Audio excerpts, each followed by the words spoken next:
बहू का तकिया कलाम। सिद्धि की एक आदत थी। उसे इंग्लिश के शब्दों को अपनी हर बात के बीच में बोलने का बड़ा शौक था, खास तौर से स्टॉप। स्टॉप मम्मी जी, ये क्या कर रही हैं? बिल्कुल स्टॉप हो जाइए। कितनी बार कहा है कि किचन में कुछ भी सामान इधर उधर करने से पहले पूछ लीजिए। अरे क्या स्टॉप स्टॉप करती रहती है। तेरा बस चले तो पूरी दुनिया स्टॉप करा दे। और हाँ, सामान इधर उधर नहीं, मैं बस ये देख रही थी कि चीनी कहाँ है। चाय पीने की तलब थी। स्टॉप मम्मी जी, अब ये मत बोलिए कि आपको ये भी नहीं पता कि किचन में चीनी कहाँ होती है। सास को सिद्धि की बात बिना सर पैर की लगती है। वो उससे बहस नहीं करना चाहती, सो वहां से निकल जाती है। सिद्धि कमरे में। स्टॉप, मैं कहती हूँ बिल्कुल स्टॉप। मैंने कहा बिल्कुल स्टॉप। नहीं करता स्टॉप बिल्कुल। अरे यार, बिजली की वायर जोड़ रहा था, तुमने स्टॉप होने के लिए बोला और ये देखो क्या हुआ, करंट लग गया। अब करंट लगने पर चिल्ला रहा हूं तो भी स्टॉप। अरे चाहती क्या हो तुम? स्टॉप, मैं क्या चाहती हूँ? अरे अब कैसे स्टॉप हो जाऊं? मेरा मतलब है स्टॉप स्टॉप। सिद्धि फिर चली जाती है सब्जी वाले के पास। भैया, वो बैंगन किलो और आलू 5 किलो। Stop stop. काफी देर होने के बाद भी सिद्धि को उसका सामान नहीं मिलता। क्या है भैया, कब से बोल रही हूँ आलू 5 किलो, बैंगन 2 किलो, फिर दे क्यों नहीं दे रहे हो? भैया स्टॉप।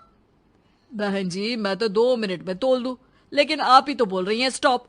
अब इतनी तो अंग्रेजी हम भी जानते हैं ना कि स्टॉप का मतलब होता है कि रुक जाओ, तो रुक गए भाई। अरे यार, क्या लोग हैं। स्टॉप। अरे तोलो तोलो चलो। किसी तरह सामान लेकर सिद्धि घर आती है, जहां वो देखती है कि ढेर सारे मेहमान बैठे होते हैं। सिद्धि आते ही जोर से चिल्लाती है, स्टॉप! आप यहाँ सब कैसे? अरे अब कैसे स्टॉप हो जावे बहू, जितना आना था आ गए हम। हाँ बैठिए ना। सासू माँ, आप बात करिए, मैं चाय बनाकर ला रही हूँ। सभी बात करने में लग जाते हैं कि तभी सिद्धि किचन से निकल कर आ जाती है। Stop stop. अरे क्या खाएंगे आप लोग?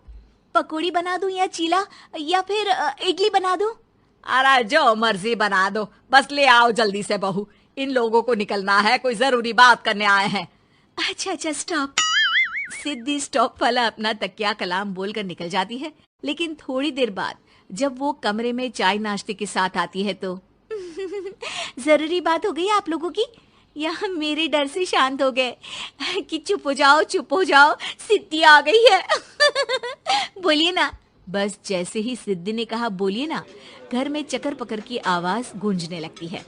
अरे तुम स्टॉप क्या बोल कर गई, सभी शांत हो गए, अब बात शुरू करेंगे। हाँ भाई, बहू तुम वो स्टॉप बोल कर गई तो हम लोगों को लगा कि शायद तुम भी सुनना चाहती हो कि हम लोग क्या बात कर रहे हैं। फिर जो मेहमानों की बात शुरू होती है वो घंटों बीत जाते हैं, चलती ही रहती है। अरे तेरे स्टॉप के चक्कर में दोपहर हो गई, अब जाकर सबके लिए जा खाना बना कर लिया। तभी स्टॉप नहीं बोला होता तो अब तक बात खत्म हो चुकी होती। बेचारी सिद्धि करती भी क्या, खुद के स्टॉप बोलने की आदत से खुद ही परेशानी मोल लेती है। आप लोग खाना खाकर जाइए, हाँ मैं जा रही हूँ बनाने। मम्मी जी, लेकिन स्टॉप, मैं ना खाना बनाकर लाती हूँ। सिद्धि सबको खाना खिलाकर विदा करती है। पूरी तरह से थक चुकी सिद्धि शाम को पार्क में वॉक करने जाती है। स्टॉप यार, आज तो मैंने बहुत खा लिया, पेट लग रहा है कि फट ही जाएगा। सहेली एक जगह खड़ी होकर सिद्धि की बातें सुनती है। सिद्धि उसे दिन भर की सारी बातें कहती हैं। स्टॉप यार स्टॉप, चल मैं घर जा रही हूँ। सोचा था थोड़ा वॉक कर लूंगी, पेट हल्का हो जाएगा। सारा दिन काम कर कर के थक भी गई थी, लेकिन यार तेरे कारण बस खड़ी ही रह गई। वैसे तो पार्क करने क्या आई थी? और यार बड़ी अजीब लड़की है, मैंने कितनी बार बोला कि मैं वॉक पर आई थी, लेकिन तू स्टॉप स्टॉप बोलकर रोक लेती थी मुझे। यार प्लीज अब तू जा, मैं वॉक करके ही घर जाऊंगी। ओ यार, वो स्टॉप तो मेरा तकिया कलाम है। घर के सभी लोग सिद्धि के स्टॉप से परेशान थे।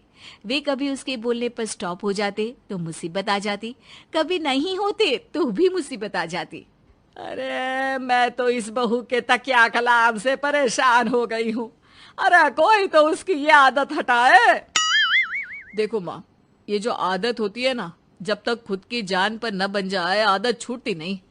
अरे उसकी जान पर बनाए उससे हमें क्या, हम लोगों के लिए तो ये परेशानी का कारण बनती ही जा रही है।